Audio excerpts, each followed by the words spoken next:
Ela tem uma relação de amor com o futebol e muito intensa com o São Paulo Futebol Clube. Bonita, inteligente e de opiniões fortes.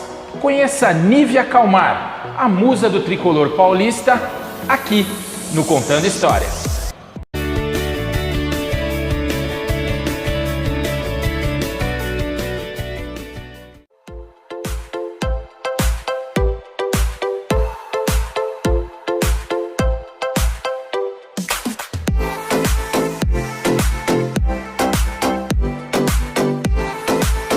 Ela vem contar a sua história aqui pra gente e a relação com Jundiaí também.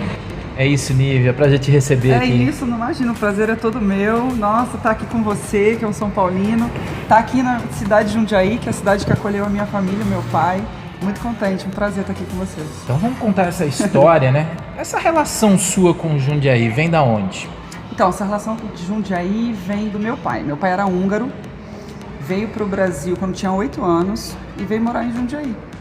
Aí já montou vida aqui, mas você não é nascida aqui. Não, eu sou nascida em Juiz de Fora, Minas Gerais, mas eu só fui para nascer. Eu não sou uma autêntica mineira. E voltei logo para minha cidade, no interior de São Paulo, do Rio de Janeiro, perdão. E cresci no interior de cidades do Rio de Janeiro.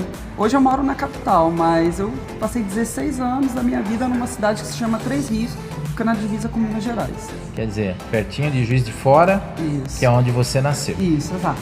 Teu pai teve uma relação com futebol, sim, né? Familiar, ou ele pegou essa vontade, esse amor pelo futebol aqui no Brasil? Não, meu pai, ele tinha o pai dele, né, e os tios avós que jogavam na Hungria nos anos 50. Eles eram jogadores profissionais na Hungria nos anos 50. Só os anos 50, da grande seleção húngara. Aquela coisa boba, né? Puskas. Exatamente. E aí meu pai já tinha na veia essa coisa do amor pelo futebol. E aí chegou aqui e se identificou imediatamente com a camisa do São Paulo. Segundo ele, né, não sofreu influência de ninguém. Ele olhou a camisa e falou, essa camisa é a mais linda de todas, vou torcer.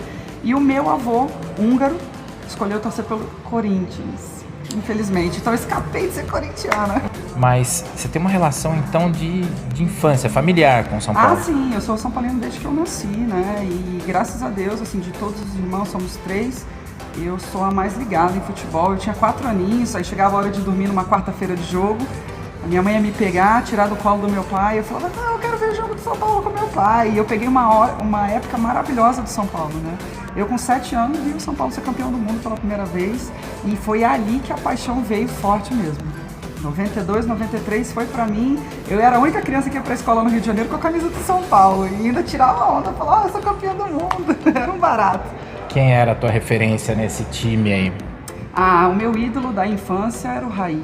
Não tinha jeito, até porque o Raí era um popstar, ele participava de clipe, ele participou do clipe do Kid de Abelha, eu achava aquilo o máximo, né? Então era ele era a minha referência do futebol na minha infância. O Tele foi uma influência também, como um técnico? Sim, lógico, o Tele depois que a gente fica mais maduro, que a gente olha e fala, nossa, esse cara, ele é demais, assim, que bom que a gente teve a oportunidade de ter ele como técnico, ele era muito mais do que isso, eu acho, né? E essa história de ser a grande musa, Miss, reconhecida pelo São Paulo, acho que é a única reconhecida pelo São Paulo, né? Sim, acho que sim. Veio como? Como surgiu na tua vida? Conta essa história. Então, em 2014 eu me candidatei no concurso Belas da Torcida do All Sport. Achei que não ia rolar nada, já estava muito animada, já estava com 29 anos, já me achava velha para participar, mas que me candidatei, fui eleita pelos jurados e depois veio a fase da votação. Internautas. Isso. E aí eu recebi uma ligação do clube, o clube querendo me divulgar, achei até que era trote. Falei, não, imagina, né? Porque o clube não se envolvia muito com essa questão de concurso de beleza, né, das torcedoras. E aí, não, vamos te apoiar, vamos te divulgar. E começaram a me divulgar nas redes sociais oficiais do clube. Então, Twitter, Facebook, com milhões de torcedores ali, né? E isso acabou impulsionando e eu fui campeã naquele ano. E aí no ano seguinte, em fevereiro de 2015, eu fui ao Morumbi assistir um jogo e para minha surpresa eu recebi uma homenagem das mãos do presidente da época, uma placa e uma faixa que aí eternizou. Então eu sou musa do São Paulo, independente do ano, ficou para sempre isso, muito legal. Então campeã do Belas da Torcida 2014 e musa do São Paulo. Não, e vamos explicar o campeã, né? Eram escolhidas por clube algumas das musas, enfim, a bela da torcida de cada clube, mas você foi a mais votada entre todas. Sim, eu fui campeã do concurso geral. Eu competi com todas as meninas, todas as belas dos seus times, e aí eu fui campeã. Eu não era só a bela de São Paulo, eu fui a bela da torcida de 2014, a mais bela torcedora do Brasil em 2014. Então vamos falar um pouquinho da Nívia saindo do musa, da mulher bonita, desse estereótipo que às vezes é criado sobre a mulher bonita e a relação com o futebol, a musa, enfim. Você é formada em Direito. Sim, fiz faculdade de Direito. Não vive de ser modelo ou de ser musa? Não, jamais, nunca. Eu já fiz trabalhos como modelo porque na época do concurso veio, né? Naturalmente. Naturalmente, alguns convites. Ou alguns eu achei interessante, outros não, que não era minha praia. O que eu queria depois do concurso? Como eu gosto muito de futebol e falar sobre, eu não sou uma pessoa tímida, eu sou mais desinibida, a minha ideia era, de repente, ir para o ramo do jornalismo esportivo. Ter uma mulher numa mesa redonda falando sobre, né? Então, esse era o meu objetivo. Nunca foi ser modelo ou ser artista, personalidade. Eu nunca achei que era a minha pegada, assim. Minha pegada era realmente ir para o jornalismo esportivo, de repente. E isso te transforma num modelo diferente de musa. Sim. Um estereótipo diferente também, né? Sim. E de uma mulher inteligente e politizada, Nívia. Eu te acompanho pelas redes sociais. Você é uma mulher de opiniões fortes, acho que para tudo, mas inclusive politizada, né? Sim, sou extremamente politizada. Eu sou assumidamente de direita, uma coisa que a gente há anos atrás tinha até um pouco de receio de falar, porque as pessoas poderiam interpretar como rico, burguês, contra os direitos humanos, e não é nada disso. Eu sempre digo que eu sou a favor dos direitos humanos, eu quero que todo mundo tenha oportunidade na vida, mas eu entendo que o caminho para se chegar até lá é diferente do que a esquerda pensa. Né? Ser de direita é amar a humanidade, mas de uma forma diferente, sem assistencialismo, né? Sem migalha, dando realmente para o povo emprego, né? Salário digno, é isso que eu quero. Eu não quero que o povo viva de bolsa, eu não quero que o povo seja dependente do Estado, eu quero que o povo seja independente do Estado. Então a minha cabeça é de direita, mais liberal, assim, né? Eu tenho uma pegada de conservadorismo, mas eu tenho muita coisa do liberalismo, assim.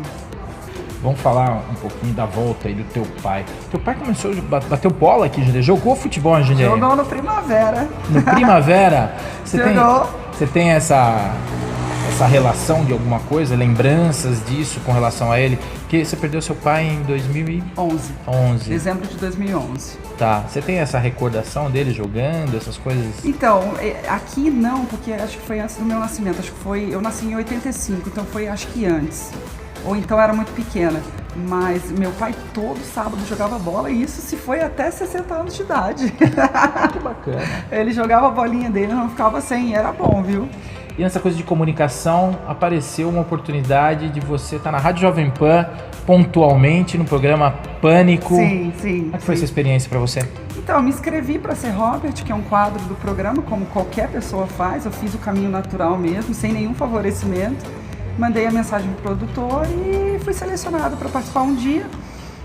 Fui lá, participei, foi ótimo, e para minha surpresa fui convidada a ficar pelo Emílio e participei de 7 programas consecutivos, e depois tive uma volta, depois de alguns dias eu voltei lá, quando eu vim a São Paulo, dei uma passeada e fui lá dar um oi pro pessoal. O que te deu uma visibilidade diferente da Belas da Torcida, né? Sim, até porque, o que acontece? Como há muito preconceito com essa coisa de musa, eu de uns tempos pra cá acabo evitando falar. Porque como hoje eu falo mais de política, não é por vergonha, eu tenho muito orgulho desse título, mas é muito chato, que há o estereótipo. Infelizmente, muitas meninas acabam destruindo esse conceito de que a torcedora pode ser, né? Porque o que a gente pensa quando a gente fala musa? É modelo, tem que ser linda, né? Maravilhosa, ela é artista. E eu sempre falei, gente, eu não sou a mais bonita, eu não sou modelo, né? Eu sou só uma torcedora apaixonada que quer ter o privilégio de conhecer o Morumbi por dentro, pisar no campo, conhecer os jogadores. a paixão mesmo de torcedora, né?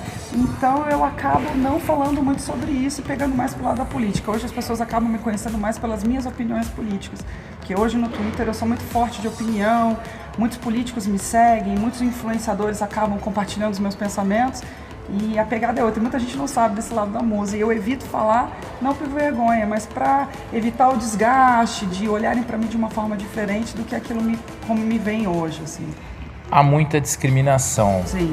Houve assédio também? Você sofreu isso? Olha, eu sempre tive uma postura muito séria. Desde a primeira vez que eu pisei no clube, assim, eu senti que todos que estavam à minha volta sentiram que eu era diferente. Não por eu ser melhor ou pior do que alguém, mas a minha postura, embora eu seja muito extrovertida, eles sempre perceberam a seriedade, que eu estava ali realmente emocionada, que eu estava ali na rodinha no intervalo falando sobre futebol, eu não estava interessada em outras coisas, em nenhum favorecimento por conta da beleza, por conta do título. Então, eu sempre fui muito respeitada. Assédio sempre tem, mas são casos muito pontuais, assim, não é nada muito frequente. Uma coisa ou outra, mas acho que o pessoal comigo tem um pouquinho mais de, sabe, não, eu acho que aquela moça ali, ela é mais na dela, acho que não vou dar em cima dela não, porque ela não quer ser famosa, ela não quer ser Maria Chuteira, ela não quer nada disso. Algum momento que te marcou, assim, positivo e negativamente nessa fase de reconhecimento do São Paulo, enfim, Sim, campeã sim. da Belas da Torcida? Teve um momento muito especial que foi quando eu dei a volta olímpica com o nosso Santo Paulo, nosso mascote, acenando para a torcida. Eu achei aquilo muito legal porque eu fiquei com muito medo, No Morumbi? né? Eu dei a volta antes do jogo, Ai, que acenando legal. para os torcedores. E eu tinha muito medo, né? Porque eu falava, não sei se vão tampar uma lata em mim, alguma coisa. Então eu tinha esse receio, né, de ser rejeitada pela torcida, porque uma volta olímpica não é uma coisa fácil, as pessoas acham. A exposta, né? E o estádio estava lotado, né? E eu falei, eu não sei como é que vai ser. Imagina, foi um barato, todo mundo, Nívia, um beijo, joga um beijo pra mim. Eu achei aquilo o máximo, foi um momento muito especial também. E quando eu fiz o teste para ser repórter da São Paulo TV também foi uma coisa muito marcante para mim, foi muito legal. Tiveram vários, quando eu recebi a placa e a faixa das mãos do presidente, tudo é muito especial. As campanhas que eu participei de doação de sangue, do Amigo Tricolor, que foi a adoção de animais, que foi o primeiro clube no Brasil que entrou com cães no estádio, aquilo foi inovador, foi muito especial, porque eu também sou uma entusiasta da causa animal. Então, eu gostei muito. Tem muita coisa especial, tudo foi muito especial. Como é que você vê o momento de São Paulo hoje? Eu fico muito triste, porque foi o que eu falei, eu sou da geração que viu São Paulo ser campeão mundial pela primeira vez, pela segunda vez consecutiva, e é frustrante pra gente hoje ter que viver de passado. Eu acho que me dói muito, sabe? E a gente foi referência na administração também, nós éramos tidos como um dos clubes mais ricos e respeitados, né, de modelo de gestão. E eu fico triste de ver que a gente está num momento meio ruim, e também isso reflete no futebol, né? A gente não se encontra, mas como qualquer torcedor eu tenho fé de que isso vai melhorar, né? E eu fui no Morumbi na segunda-feira, tô feliz que a gente com 4-0 é uma coisa que você não via há tempos. É verdade. Né? Então isso me deu um pouquinho de entusiasmo, assim, espero que continue, eu espero que a gente volte a brigar, eu espero que a gente volte a ser esse São Paulo que todo mundo bate continência e fala, eu respeito, né? Então eu espero do fundo do meu coração. Quem é Nívia Calmar por Nívia Calmar? Eu sou uma moça do interior simples, sem muita vaidade, eu sou isso aqui que vocês estão vendo, não uso muita maquiagem, muito politizada, que gosta muito de coisas mais intelectuais, embora as pessoas olhem pra mim e acham que há futilidade. Muito simples, que amo São Paulo de verdade mesmo, muito apaixonada nas causas que se envolvem. Acho que é basicamente isso. A gente pode pensar que daqui a um tempo a gente pode ver a Nívia mais aqui na região? Sem dúvida. Voltei e eu quero voltar mais vezes, porque aqui é a minha casa, o estado de São Paulo é a minha casa. Nívia, te agradeço por você ter vindo, a gente Imagina. bater esse papo, poder conhecer um outro lado da Nívia que poucas pessoas às vezes conhecem, Sim. né? Só a parte da A visibilidade. internet impede muito esse nosso contato mais próximo, né? Às vezes as pessoas julgam pelo que leem, né? É e não isso pelo aí. que de fato é. Nívia, obrigado por ter vindo, Imagina. foi um prazer te receber Pra mim aqui. foi um super prazer ser entrevistada por você, imagina, nosso goleiro. Gente, essa é Nívia Calmar, aqui no Contando História.